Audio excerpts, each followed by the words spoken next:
Samantala, alamin naman natin ang magiging lagay ng panahon sa mga susunod na oras at ang pinakahuling balita. Kaugnay na rin ng binabantayan nating bagyo. Mula yan kay LV Enriquez ng Pag-asa DOST. Kaugnay sa bagyong si Halong. Ito ay pinalabas kanina alas 11 ng umaga, ikadalawa ng Agosto, taong 2014.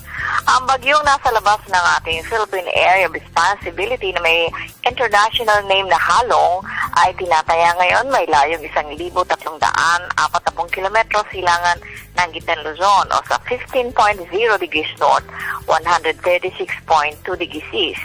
Taglay nito ang pinakamalakas na hangin, 130 kilometro bawat oras, malapit sa sentro at pagbugso na maabot sa 160 kilometro bawat oras. Tinatayang si Halong ay kikilos ng pagkanluran-hilagang kanluran sa bilis na 10 kilometro bawat oras. Pag pumasok na sa ating Philippine Area of Responsibility ang naturang bagyo, ito bibigyan na ng local name na Jose.